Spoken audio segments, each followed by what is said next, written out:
Body के अंदर stamina रह सके, फ्लेक्सिबिलिटी डेवलप हो सके और इंजरी होने के जो चांसेस हैं वो कम हो जाए। ठीक है। एंजाइटी, एंजाइटी का मतलब क्या होता है? डर, डिप्रेशन, फटीग, थकान, कंफ्यूजन, ये सब चीजें जो हैं उनसे एथलीट बाहर निकल सके और उसका जो ब्लड प्रेशर है वो नॉर्मल हो सके। खिलाड़ी को एक और ट्रेनिंग करवाई जा सकती है, that is called circuit training. Circuit training एक सर्कल में करवाई जाती है। बहुत से ट्रेनिंग प्रोग्राम है, जब आप यहाँ आएंगे तो जितना आपको फिजिकल एक्टिविटी हम करवा सकते हैं उससे ज्यादा करवाने की कोशिश करेंगे।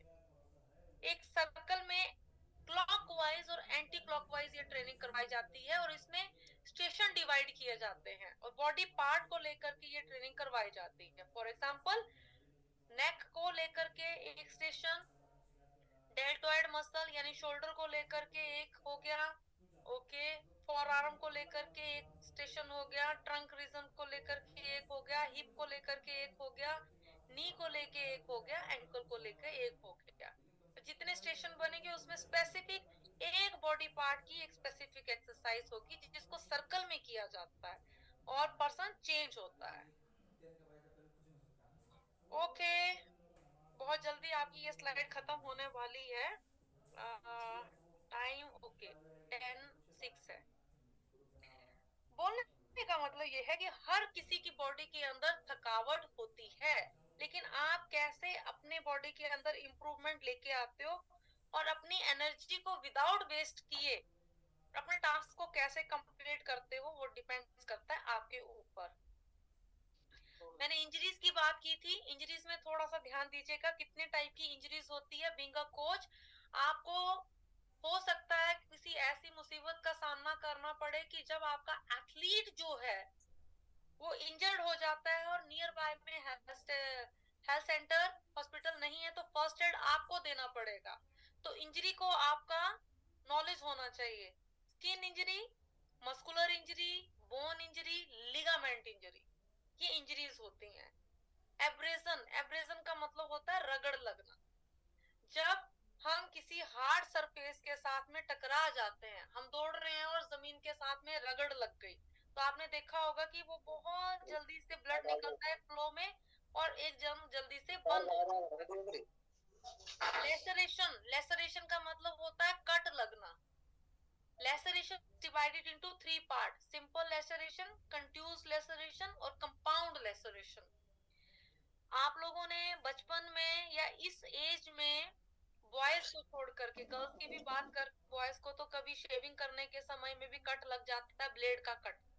ठीक है, आपने पेंसिल को ब्लेड के साथ में कट किया है तो हाथ में भी कट लग जाता है, डीप कट, उसको बोलते हैं लेसरेशन। यानी जब आपकी स्किन जो है 2 पार्ट में डिवाइड हो जाती है, वो इतनी दिखती नहीं है बट डीप कट होता है, ब्लड एकदम फ्लो के साथ में बढ़ता है, निकलता है और अगर आप उसको किसी दूसरे हाथ से या दूसरे बॉडी पार्ट से प्रेस कर देते हो वो जल्दी ठीक भी हो जाता है। ब्लिस्टर का मतलब होता है छाला। माने कि जब आप किसी हार्ड सरफेस के साथ में, हार्ड इक्विपमेंट के साथ में काम करते हो तो आपके हाथों में हथेली की तरफ उंगलियों के नीचे पानी के बबल बन जाते हैं, दैट कॉल्ड ब्लिस्टर। और कैलेसिस, कैलेसिस जो होता है वो पाँव की उंगलियों का नाखून के साथ में बढ़ा हुआ मांस होता है जिसको हम नेल से कट कर देते हैं, ये बिल्कुल पेनलेस है। और कॉर्न जो है वो कीलें होती हैं, मुहासे जैसे फेस पे होते हैं वैसे पाँव के नीचे होते हैं और ये इतने पेनफुल होते हैं इनको। Madam, yes, please explain in English please. Oh, definitely, definitely. I will explain in English also. Face contusion. When someone person is hitting you very strongly on your face, just like a boxing punch, that called face contusion. Nose bleeding, when the person is given you hit on your nose, that time nose bleeding is coming out. Okay. Muscular injury, if water take in water intake capacity is very low, to that reason muscle injury is coming out in the body side. Muscle cramp, quadriceps or hamstring strain. Then muscle rupture. Muscle rupture means muscle is totally damaging. In this situation, doctor suggest you for the stitches. Muscle का मतलब होता है जब muscle आपका बिल्कुल cut पिट जाता है और बॉडी में स्टिचेस लगते हैं. Okay. Jaw dislocation, you know about the jaw dislocation का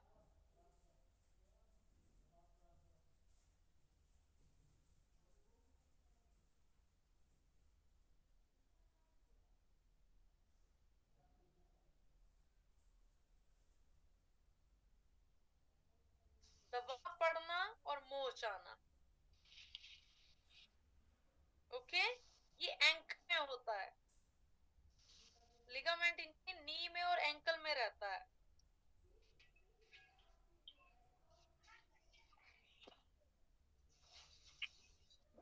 okay. This one is the last page of this PPT. How to prevent the injury. आप इंजरी से कैसे बच सकते हो. Before the start of any physical activity, go for walk first. when you are going to participate, when you are going to start your sancho training or solo training or wushu practice or any type of training, before the start you can go for a proper warming up. Then you should know about the rules and regulations. क्या है scoring criteria, कैसे है. Don't waste your time. Okay.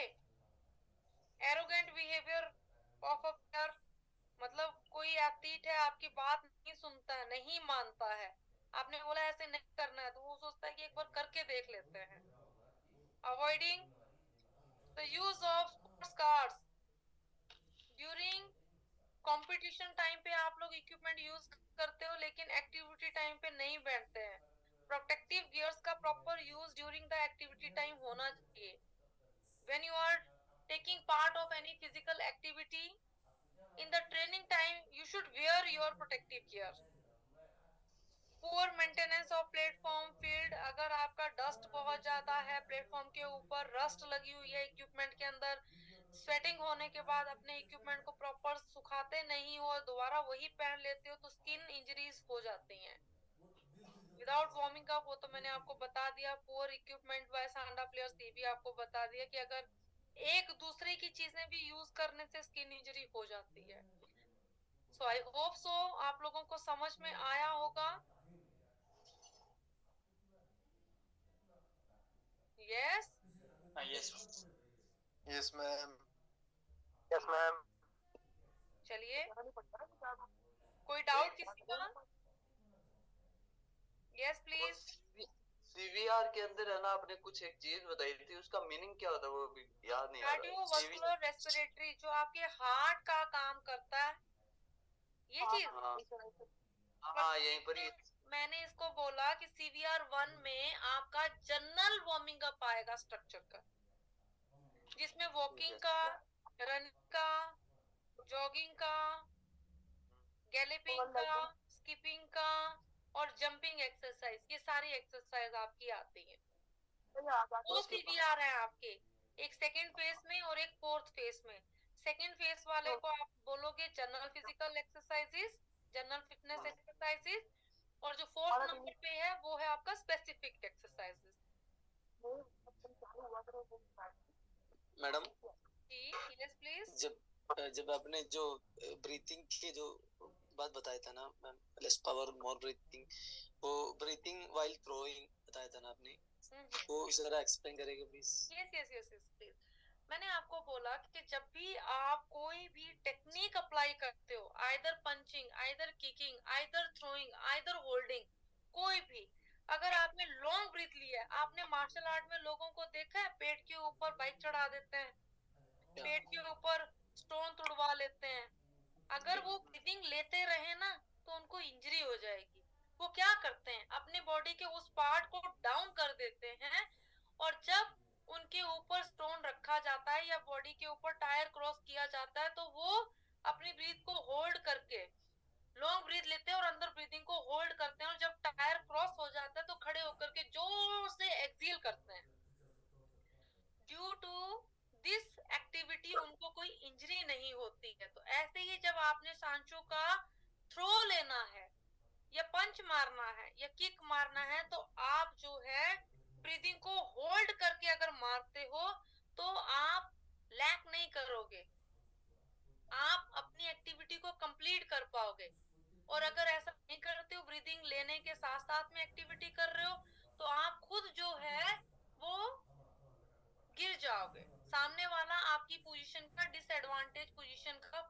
संभालेगा।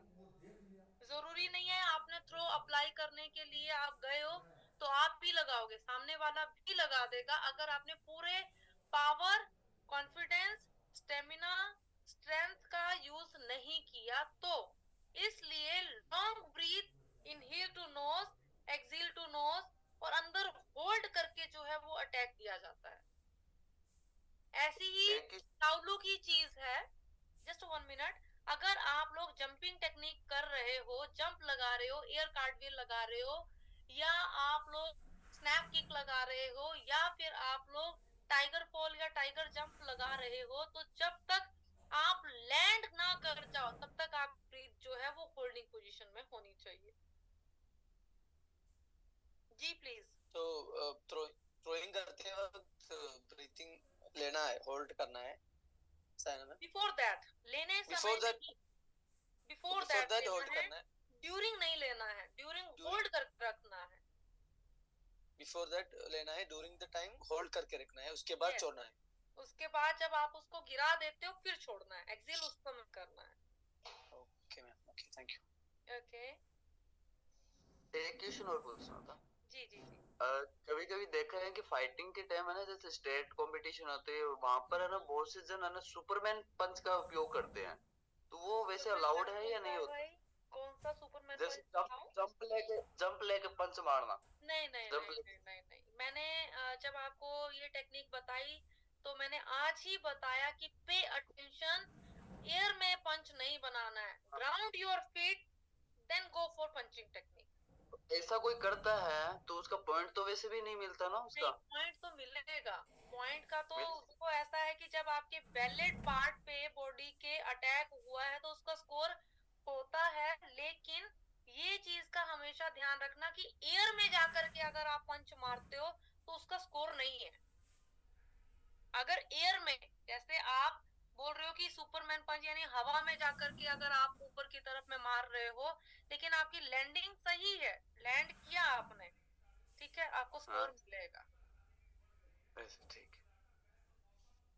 Flying kick भी, flying kick ऐसे में आपकी एक फ्लाइंग किक भी होती है, ताइक्वांडो में आपने देखा होगा, दोनों पांव के साथ में किक अप्लाई करते हैं और फिर उसके बाद नीचे कुछ गिर जाते हैं। ये किक भी वुशु में अलाउड नहीं है।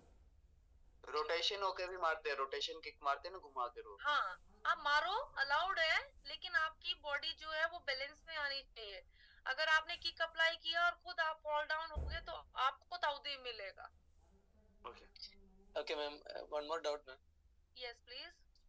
The general warm up exercise आपने कहा था, fifth point strengthen effect exercise, वो पहले जो हमने स्ट्रेंथन एक्सरसाइज में नहीं, आप मिक्स कर गए my dear. General warming up exercise में स्ट्रेंथनिंग पार्ट नहीं है, फिफ्थ नंबर पे है। First is your mild stretching, second is your CVR number 1। CVR number 1 के 5 कंटेंट है, आगे उसके सब पार्ट्स हैं। सबसे पहले walking, then jogging, then running, then skipping, galloping and jumping, then go for main stretching, then specific exercise related to your main task, figure number 2, after that go for strengthening exercise। उसमें जो मैंने 1 to 2 minutes लिखा है ma'am slide पे, वो ये 1 to 2 minute क्या है ये मैं आपको क्लियर कर देती हूँ। ड्यूरेशन है। हाँ, ये टाइम ड्यूरेशन है कि आपको इतने मिनट में ये काम करना है। देखो एक बता मैं, आप टाइम कैलकुलेट करो। मिनिमम माइल स्ट्रेचिंग का जो टाइम है वो 1 है और मैक्सिमम 2 है। लिखो अपनी कॉपी पे अलग अलग। ओके, 1 एक साइड में लिखो, 2 अलग साइड में लिखिएगा। सीवीआर एक्सरसाइज का जो पैटर्न है, minimum 3 minute, maximum 5 minute, calculate करिएगा। 3 to 5। मेन स्ट्रेचिंग का मिनिमम 5 मिनट, मैक्सिमम 8 मिनट। मैं थोड़ा स्पीड अप हो रही हूँ क्योंकि आपका टाइम हो रहा है दूसरी क्लास का। स्पेसिफिक एक्सरसाइज का मिनिमम 2 और मैक्सिमम 3, और स्ट्रेंथनिंग का मिनिमम 1 और मैक्सिमम 2। अब मिनिमम टाइम को कैलकुलेट कर लो, टोटल कर लो, सब टोटल कर लो कितना आता है, और मैक्सिमम को अलग कर लो। 12 मिनिमम 12 5 7 15 ओके, 15 और 18 मैक्सिमम 20।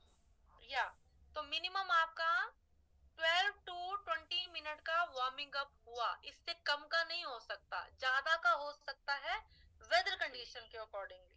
ओके ओके मैम, कैसे ये टाइम देखा तो कंफ्यूजन हो गया। 1 to 2 हाँ, मिनट्स नहीं वो टाइमिंग आपका एक्सरसाइज का है। ओके, वो मैक्सिमम हो सकता है ना अभी स्ट्रेंथ हाँ, एक्सरसाइज जा मैक्सिमम सकता टाइम? है। देखो Okay, 5 विंटर्स का जो एक्सरसाइज का टाइम है आपका वो 30 मिनट तक जा सकता है, 35 मिनट का भी जा सकता है। और समर का आपका जो है वो 10 मिनट में भी हो सकता है, क्योंकि वेदर कंडीशन क्या है, हीट कितना चल रहा है, उसके ऊपर डिपेंड है। हम तो 30 मिनट से ज्यादा 1 घंटा एक्सरसाइज करेगा तो कुछ प्रॉब्लम हो गया? नहीं नहीं नहीं नहीं नहीं नहीं, एक्सरसाइज करने से कुछ नहीं होगा, लेकिन फिर अगर आप एक्सरसाइज ही करोगे तो मेन टास्क कब करोगे, और मेन टास्क नहीं करोगे तो एक्सरसाइज करोगे, फिर कूलिंग डाउन कब करोगे? ओके, तो ये टाइम के हिसाब से। क्यूमुलेटिव एक्सरसाइज रहती है आपकी। ओके ओके अगर 1 आवर ट्रेनिंग शेड्यूल आपने बनाना है तो उसका 1/4 पार्ट आपका जो है वो कूलिंग डाउन में जाना चाहिए।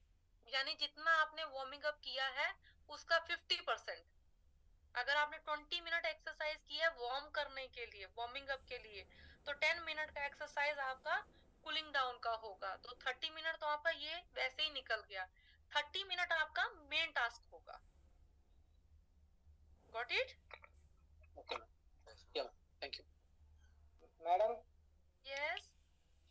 what is the safe heart rate to do the practice, continue the practice?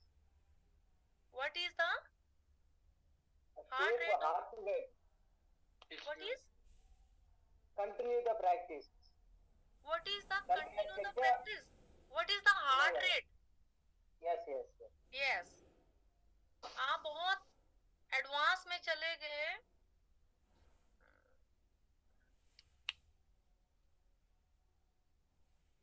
Just wait. ఏం అడిగావన్నయ్య నాకు చెప్పు. అదే ప్రాక్టీస్ చేసేటప్పుడు హార్ట్ రేట్ ఎంత ఉండాలి కంటిన్యూ చేయడానికి? प्रैक्टिस कर रुको रुको मैम? मैं बता रही हूँ, लेकिन मेरा just wait wait wait wait wait. मतलब अगर क्वेश्चन इसमें समझ में आया नहीं वो. रुको, अगर स्क्रीन में नहीं आ रहा मैं यहाँ पे भेजती हूँ, वेट।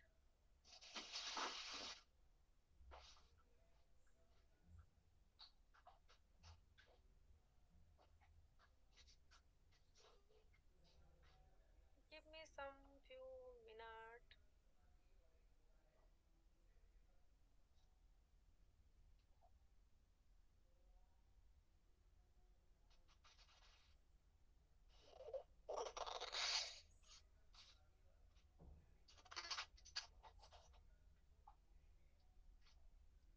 देखो आपके ग्रुप में मैंने कुछ भेजा, लेकिन ये ऐसे समझ नहीं आएगा, मेरे को आपको पढ़ाना पड़ेगा।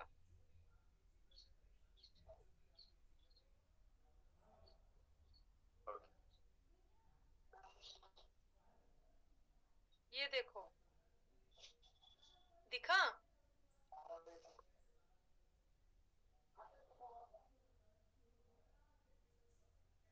ये ऐसे समझ नहीं आएगा, मेरे को इसको एक्सप्लेन करना पड़ेगा। ये बहुत डीप क्वेश्चन है जो आपने मेरे से पूछा ना, ठीक है?